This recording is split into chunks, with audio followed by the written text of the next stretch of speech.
नमस्कार। राज्य शिक्षा शोध एवं प्रशिक्षण परिषद बिहार पटना में आपका स्वागत है।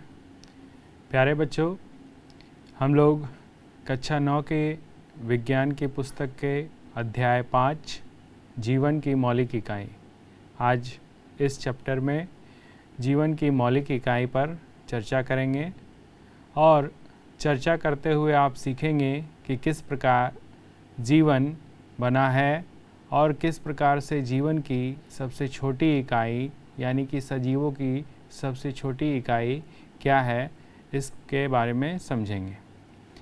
बच्चों, आपने आसपास मकान बनते हुए देखा होगा और यह मकान जब बनता है तो इसमें सबसे पहले छोटी छोटी ईंटों को जोड़कर दीवार बनाई जाती है। तो बच्चों, उम्मीद करता हूँ कि आप सभी लोगों ने दीवार बनते हुए अवश्य देखा होगा। मिस्त्री कई छोटे छोटे ईंटों को जोड़कर दीवार बनाता है, जैसे कि आप चित्र में देख रहे हैं कि ईंट से दीवार जोड़ के बनाई जा रही है। देखिए आप यहाँ कि इसी प्रकार से छोटे छोटे ईंट को आपस में जोड़ते जाते हैं और जोड़ने से एक दीवार बन जाती है और कई दीवार मिलके फिर कमरे बनाते हैं और कई कमरों से मिलके एक घर बनता है। ठीक इसी प्रकार से सभी प्रकार के सजीवों का शरीर भी छोटी छोटी इकाइयों से मिलकर बना होता है। आज हम लोग इन छोटी छोटी इकाइयों के बारे में विस्तृत से चर्चा करेंगे, लेकिन सबसे पहले यह समझेंगे कि किस प्रकार से ये छोटी छोटी इकाइयाँ जो है सजीवों का निर्माण करती है और कैसे लोगों को पता चला कि हमारा शरीर, सजीवों का शरीर छोटी छोटी इकाइयों से मिलकर बना हुआ है। इन सब के बारे में अध्ययन करने से पहले थोड़े हमें पीछे जाना होगा और उन वैज्ञानिकों के योगदान के बारे में समझना होगा जिन्होंने इन छोटी इकाइयों को समझने में, खोज करने में सहायता की। तो सबसे पहले रॉबर्ट हुक ने एक कॉर्क के टुकड़े को बहुत उसके पतला थिन स्लाइस काटा। कॉर्क का टुकड़ा क्या होता है बच्चों? आप बोतल देखे होंगे, बोतल में ढक्कन लगाने के रूप में कॉर्क का इस्तेमाल किया जाता है। जैसा कि आप चित्र में देखिए, एक कोई बोतल है जिसमें कि कुछ लिक्विड द्रव भरा हुआ है और उसको एयर टाइट रखने के लिए उसमें कॉर्क का इस्तेमाल किया जाता है। आपने कई जगह ऐसे बोतल के ढक्कन के रूप में कॉर्क को देखा होगा। तो रॉबर्ट हुक ने इसी कॉर्क को लिया और इस कॉर्क के बहुत ही छोटे टुकड़े किए और जितना पतला स्लाइस कट सकता था उन्होंने इसका काटा और काटने के बाद उस समय जो उनका अपना बनाया हुआ अनगढ़ सूक्ष्मदर्शी था, जिससे कि बहुत ज़्यादा रिफाइनमेंट नहीं हो पाता था, उससे उन्होंने उस कॉर्क के पतले टुकड़े को देखा और रॉबर्ट हुक ने 1665 ईस्वी में यह कार्य किया और कुछ उन पतले टुकड़े को सूक्ष्मदर्शी में देखने पर कुछ इस प्रकार के चित्र आपको दिखाई पड़े।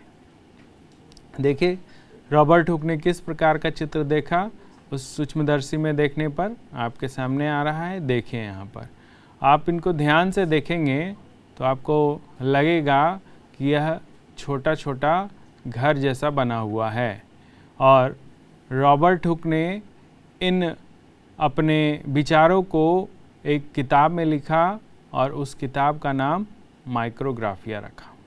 तो बच्चों, आपसे पूछी जाती है कि रॉबर्ट हुक ने किस किताब में सबसे पहले कोशिका के बारे में, सेल के बारे में जानकारी दी, तो उस किताब का नाम है माइक्रोग्राफिया। और चारों ये जो स्थान दिख रहे थे कॉर्क के पतले स्लाइस में, जो खाली स्थान दिख रहे थे वह चारों तरफ से घिरे हुए थे, दीवार से घिरे हुए थे। अतः उन्होंने इन खाली स्थानों को जो चारों तरफ से दीवार से घिरे हुए थे, इसका नाम उन्होंने सेल्स दिया, जिसका अर्थ होता है कोशिका। अब इन कोशिका के अध्ययन के बारे में एक और वैज्ञानिक ने अपना योगदान दिया। उस समय के वैज्ञानिक थे जिनका नाम है Leeuwenhoek, Antony von Leeuwenhoek. Leeuwenhoek एक व्यापारी थे और वो व्यापार के सिलसिले में जगह जगह घूमते रहते थे और घूमने के दौरान उन्हें लेंस इकट्ठा करने का शौक़ था और उन्होंने अपने इकट्ठा किए लेंस से एक अपना छोटा सूक्ष्मदर्शी बनाया। देखिए कैसे उन्होंने बनाया सूक्ष्मदर्शी। आप चित्र में देख सकते हैं कि इस सूक्ष्मदर्शी में किस तरीके से ऑब्जेक्टिव लेंस दिखाया गया है, फोकसिंग स्क्रू और उसके बाद मेन स्क्रू है, एक स्पेसमेन पिन है और ऑब्जेक्टिव लेंस के पास वहाँ पर स्पेसमेन को रखकर और उसे खड़ा करके देखते थे और देखने से दूसरी तरफ से प्रकाश आती थी और वहाँ पर छोटी से छोटी वस्तु भी दिखाई पड़ती थी। तो इस प्रकार से जब ल्यूवेनहॉक ने अपने बनाए हुए सूक्ष्मदर्शी से तालाब से लिए गए पानी के एक बूंद को जब देखा तो उस तालाब के एक बूंद पानी में बहुत सारे उनको चलते हुए जीव नज़र आए और ये छोटे छोटे जीव को उन्होंने एनिमल्क्यूल्स कहा, यानी कि ऐसे जानवरों के बहुत छोटे जीव, और उनको एनिमल्क्यूल्स का नाम दिया गया। तो सबसे पहले रॉबर्ट हुक ने जो सेल देखा था वह चल नहीं रहा था, वह एक जगह स्थिर था, लेकिन ल्यूवेनहॉक ने वैसे जीवों को देखा अपने सूक्ष्मदर्शी में जो धीरे धीरे चल रहे थे और उनका नाम उन्होंने एनिमल्क्यूल्स दिया। एंटनी वॉन ल्यूवेनहॉक अपने उस सूक्ष्मदर्शी के सहायता से बहुत सारे छोटे छोटे जीवों जैसे बैक्टीरिया और परजीवियों की खोज किए और देखिए कि किस तरीके से उन्होंने आगे अलग उसके बारे में बताया। तो हम विज्ञान में देखते हैं तो विज्ञान में एंटनी वॉन ल्यूवेनहॉक का एक बहुत बड़ा योगदान है कि उन्हें माइक्रोस्कोप के पिता के रूप में जाना जाता है। सबसे पहले बढ़िया जो माइक्रोस्कोप उस ज़माने में बनाने का काम किए थे वो एंटनी वॉन ल्यूवेनहॉक है और उन्होंने अपने बनाए हुए माइक्रोस्कोप से विभिन्न प्रकार की कोशिकाओं को देखा। जब उन्होंने अपनी विभिन्न प्रकार की कोशिकाओं को देखा और वो चलते हुए थे, मूव कर रहे थे, इधर उधर गति कर रहे थे, तो उन्होंने कोशिकाओं के बारे में अपनी राय दी कि कोशिकाएं अनेक प्रकार की छोटी जैविक इकाइयाँ होती है जो संवेदनशील और स्वतंत्र होती है। ल्यूवेनहॉक का ये कहना था। उन्होंने कोशिकाओं के अंदर की संरचना को भी विस्तार से अध्ययन किया और उनकी अद्भुत व्यवस्था को पहचाना। उन्होंने अपने माइक्रोस्कोप के माध्यम से अनेक जीवों को देखा, जैसे कि बैक्टीरिया को, परजीवियों को, और जो साधारण आँखों से नहीं दिखाई पड़ते थे उन सारे जीवों को देखा और लोगों को अदृश्य जीवों के बारे में बताया। इससे पहले लोग नहीं समझते थे कि कुछ वैसे भी जीव होते हैं जो हमारी नंगी आँखों से दिखाई नहीं पड़ते हैं, परंतु ल्यूवेनहॉक के आविष्कार ने यह समझने में मदद की कि हमारे आसपास बहुत सारे ऐसे छोटे छोटे जीव हैं जिन्हें हम अपनी नंगी आँखों से नहीं देख पाते हैं, परंतु माइक्रोस्कोप की सूक्ष्मदर्शी की सहायता से देख पाते हैं। समय बीतने के पश्चात और भी सूक्ष्मदर्शी में सुधार होते गए और आज आपके स्कूल में या फिर आप के कॉलेजों में, विश्वविद्यालयों में जो बच्चों को पढ़ने के लिए माइक्रोस्कोप मौजूद है, जिसे कि संयुक्त सूक्ष्मदर्शी कहा जाता है, इस प्रकार से है, जिसका चित्र आप देख पा रहे होंगे। यहाँ पर दो अलग अलग लेंस लगे होते हैं, एक नेत्रिका लेंस है जिससे हम देखते हैं और एक अभिदृश्यक लेंस है जो कि स्पेसिमेन के पास रहता है। और दो तरह के समायोजन हैं, एक प्रारंभिक समायोजन है जिसका नॉब बड़ा दिखाई पड़ रहा है आपको, और एक सूक्ष्म समायोजन है। और इसी प्रकार से सूक्ष्मदर्शी के नीचे एक दर्पण लगा हुआ है जो प्रकाश के परावर्तक का काम करता है और यह प्रकाश को स्पेसिमेन से होकर गुजरने देता है और यह प्रकाश हमारे नेत्रिका लेंस से निकलता है जहाँ पर हमारी आँख रहती है। तो इस प्रकार से स्पेसिमेन से होता हुआ यह प्रकाश हमारे आँख में जाता है और हम छोटे से छोटे स्पेसिमेन को भी, यानी कि छोटे से छोटे जो सूक्ष्म जीव हैं, वहाँ पर छोटा कोशिका रखा हुआ है या फिर और कोई सूक्ष्म वस्तु है, उसको हम देख पाते हैं। 19वीं सदी में जब इस माइक्रोस्कोप की तकनीक में वृद्धि हो गई तो वैज्ञानिकों ने कोशिकाओं को और अधिक विस्तार से अध्ययन किया। रॉबर्ट ब्राउन वैसे पहले वैज्ञानिक हुए जो कोशिका के भीतर कणों की खोज की और उन्होंने इसे गोलीय कण, कोशिका के गोलीय कण जिसे केंद्रक कहा गया, उसकी खोज की और उन्होंने 1831 ईस्वी में इस प्रकार से कोशिका का विस्तृत अध्ययन किया। आगे बढ़ते हुए बच्चों हम देखते हैं कि प्रत्येक सजीव का शरीर भी इन छोटी छोटी कोशिकाओं से मिलकर बना हुआ है। इसको जानने के लिए हम एक प्रयोग देखते हैं।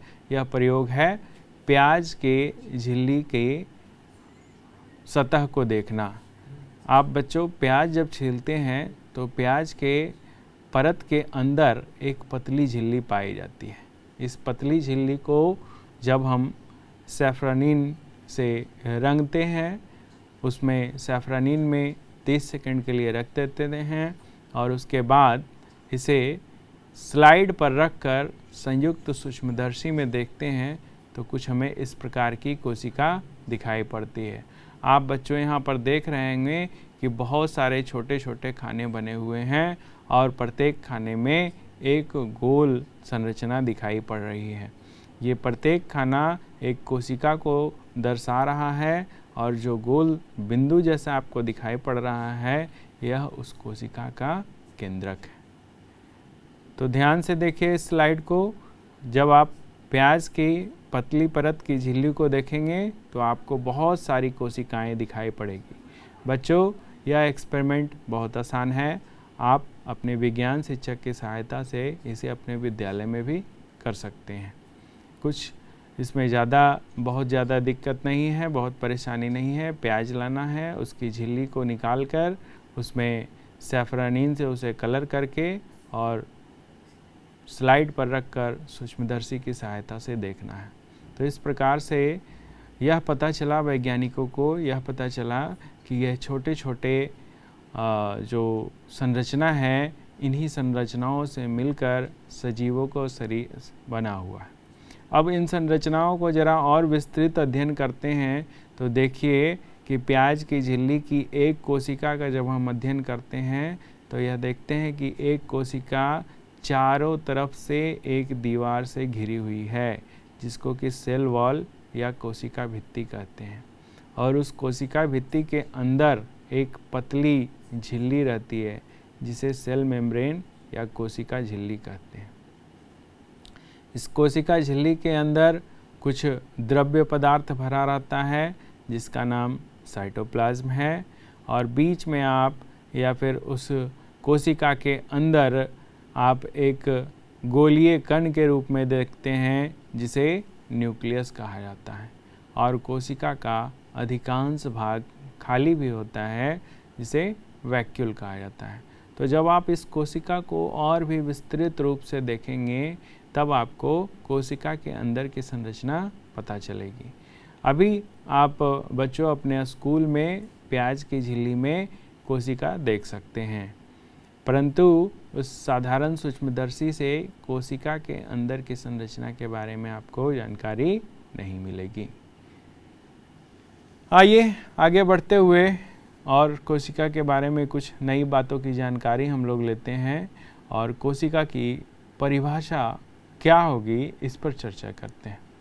ये कोशिका एक जैविक इकाई होती है जो सभी जीवों की बुनियादी संरचना है, अर्थात जितने भी सजीव हैं उन सभी सजीवों का शरीर छोटे छोटे इकाइयों से मिलकर बना हुआ है और इन छोटे इकाइयों को कोशिका कहा जाता है। यही कोशिकाएं संगठित होकर सभी प्रकार के जीवों का निर्माण करती है। यह सभी जीवों की सबसे छोटी वास्तविक इकाई होती है जो स्वयं के लिए जीवित रह सकती है, जीवन के कार्यों को संचालित करती है और साथ ही साथ नई कोशिकाओं को भी उत्पन्न कर सकती है। अर्थात बच्चों, कोशिका स्वयं अपने लिए भी काम कर रही है जीवित रहने के लिए, और उन कोशिकाओं से मिलकर जो सजीव बने हैं उनके जीवित रहने के लिए भी काम कर रही है। साथ ही साथ यह कोशिका जीवन के कार्यों को संचालित कर रही है। जीवन के कार्यों जैसे साधारण कार्य, जो पाचन हो गया, श्वसन हो गया, परिसंचरण हो गया, इन सब कार्यों को भी कर रही है और साथ साथ नई कोशिकाओं को भी उत्पन्न कर रही है। इस प्रकार से देखते हैं कि कोशिका जीवों की सबसे छोटी संरचनात्मक एवं कार्यात्मक इकाई के रूप में कार्य कर रही है। ये कोशिकाएं आगे संगठित होकर सजीवों का निर्माण कर रही हैं, परंतु कुछ जीव जो हैं सिर्फ एक ही कोशिका से बने हुए हैं, अर्थात एक कोशिका ही उनका सारा कार्य कर रही है। जैसे अमीबा का हम उदाहरण लेते हैं तो अमीबा, क्लेमाइडोमोनास, पैरामीशियम, बैक्टीरिया, ये सारे ऐसे जीव हैं जिनमें सिर्फ एक कोशिका पाई जाती है, यानी कि एक कोशिका स्वयं में ही एक संपूर्ण जीव की तरह कार्य कर रही है। और वैसे जीव जिनका पूरा शरीर एक कोशिका से ही मिलकर बना होता है उन्हें हम एक कोशिक जीव कहते हैं। तो बच्चों, एक कोशिकीय जीव के उदाहरण आप दे सकते हैं। एक कोशिकीय जीव के उदाहरण हो गए अमीबा, क्लेमाइडोमोनास, पैरामीशियम, बैक्टीरिया इत्यादि। इसके अतिरिक्त बहुत सारे जीवों में एक से अधिक कोशिका पाई जाती है और एक से अधिक कोशिकाएं समाहित होकर विभिन्न कार्यों को संपन्न करते हुए विभिन्न अंगों का निर्माण करती है। और ऐसे कुछ उदाहरण हैं फंजाई, जिसे हम कवक कहते हैं, पादप यानी कि पेड़ पौधे, और जंतु, ये सब बहुकोशिकीय जीवों के उदाहरण हैं। तो आप देखें कि अगर जीव एक कोशिका से मिलकर बना हुआ है, एक कोशिका का ही है, एक कोशिका ही सारा काम कर रही है, तो वैसे जीव एक कोशिकीय जीव हो गए। और अगर एक से अधिक कोशिका है तो वैसे जीव बहुकोशिकीय जीव हो गए। तो कोशिका की संरचना के आधार पर सजीवों को दो भागों में बांटा जा सकता है, एक कोशिकीय जीव और बहुकोशिकीय जीव। तो आप एक कोशिकीय जीव और बहुकोशिकीय जीव के उदाहरण भी आप दे सकते हैं। मैं आशा करता हूँ कि आप एक कोशिकीय जीव और बहुकोशिकीय जीव समझ चुके होंगे। आगे बढ़ते हैं और अगले कुछ कोशिका के बारे में अन्य तथ्य को भी हम लोग कुछ जानकारी लेने की कोशिश करते हैं। देखते हैं कि मानव शरीर में विभिन्न प्रकार की कोशिकाएं हैं और ये विभिन्न प्रकार की कोशिकाओं का आकार एक जैसा नहीं है, यानी कि कोशिकाएं अपने आकार में भी भिन्न भिन्न तरह की होती हैं। जैसे देखें यहाँ पर रेड ब्लड सेल्स लिखा गया है, जिसे कि हम लोग लाल रक्त कोशिकाएं कहते हैं। तो यह लाल रक्त कोशिकाएं गोलाकार होती हैं और बीच से धसी हुई होती। उसी तरह हमारे शरीर में नर्व सेल्स हैं जिसको तंत्रिका कोशिका कहते हैं। यह तंत्रिका कोशिका बहुत ही ब्रांचेज होती हैं, शाखित होती हैं, इसके दोनों ओर शाखाएं निकली रहती हैं। अगला है इंटेस्टिनल सेल, जो कि हमारे आंत में पाई जाती है। वाइट ब्लड सेल्स, श्वेत रक्त कोशिकाएं, जो हमारे रक्त में पाई जाती हैं। साथ साथ स्पर्म सेल, जिसको कि शुक्राणु भी कहते हैं। देखिए इसका आकार बच्चों बिल्कुल अलग है। इसमें एक लंबी सी पूंछ है और एक आगे सिरा है। ओवम, ओवम देखिए गोलाकार है। बोन सेल्स यानी कि हड्डी के कोशिकाएं, इसी प्रकार की कोशिकाओं से मिलकर हमारा हड्डी बना हुआ है। तो बच्चों, आप कोशिकाओं को जब ध्यान से देखते हैं तो यह पाते हैं कि कोशिकाएं आकार में भिन्न भिन्न होती हैं। कोई कोशिका गोल है, कोई लंबी है, कोई चपटी है, कोई घनाकार है। इस प्रकार से हम देखते हैं कि मानव शरीर के अंदर ही कई विभिन्न प्रकार की कोशिकाएं पाई जाती हैं। और आगे देखिए कोशिकाएं क्या करती हैं, किस प्रकार से निर्माण करती हैं। कोशिकाओं की आकृति तथा आकार उनके विशिष्ट कार्यों के अनुरूप होते हैं। कोशिकाओं को जैसा कार्य करना रहता है उसी के अनुसार उनका आकार भी होता है। अब कुछ कोशिकाएं अपना आकार बदलती रहती है, जैसे एक कोशिक अमीबा। अमीबा एक कोशिकीय जीव है और इसकी कोशिका का आकार हमेशा बदलते रहता है, कभी भी यह स्थिर नहीं रहता है। वहीं कुछ जीवों में कोशिका का आकार लगभग स्थिर रहता है, यानी कि जन्म के समय जो एक बार कोशिकाएं बन गई, फिर उसके बाद उन कोशिकाओं के आकार में ना तो वृद्धि होती है ना ही कमी होती है। और प्रत्येक प्रकार की कोशिका के लिए विशिष्ट होता है।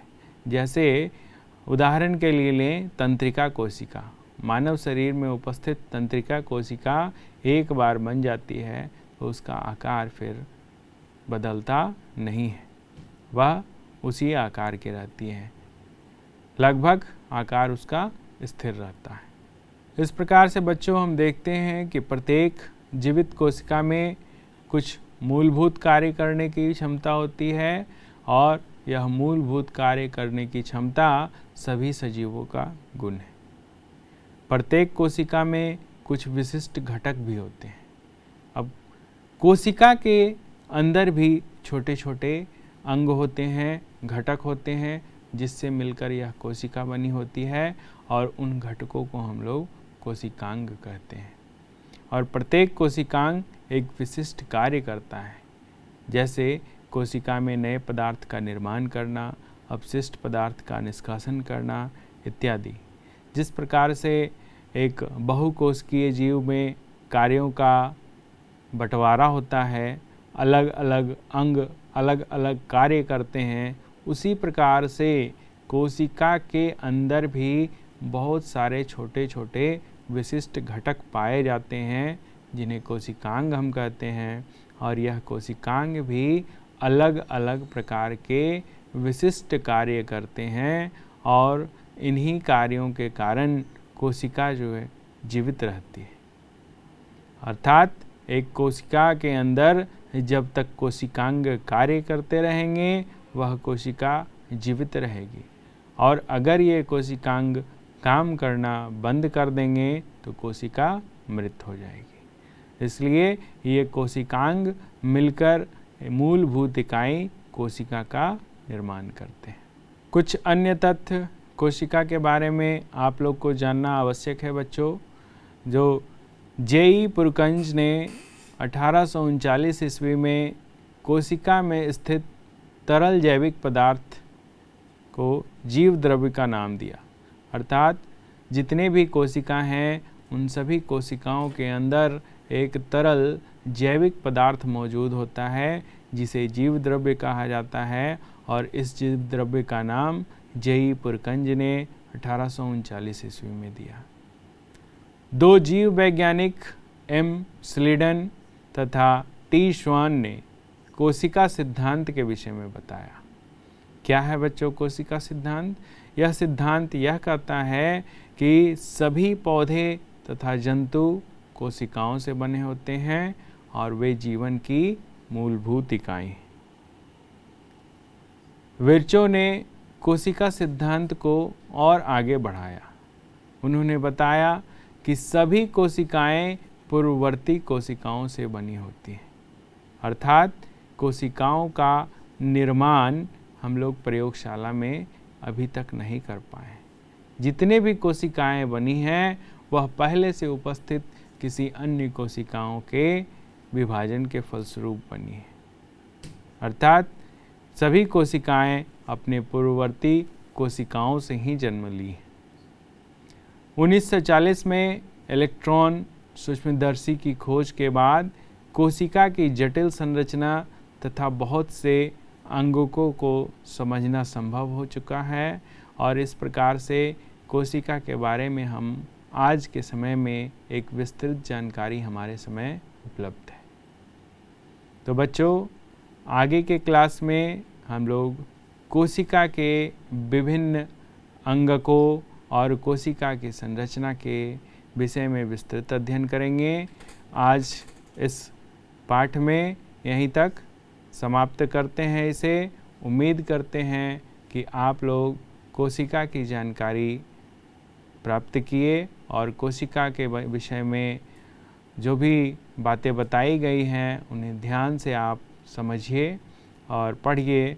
और जब भी कोशिका के बारे में आपसे कोई प्रश्न करता है तो आप ये ज़रूर बताएं कि सजीवों की शरीर की मौलिक इकाई कोशिका है और यह संरचनात्मक इकाई भी है और कार्यात्मक इकाई भी है।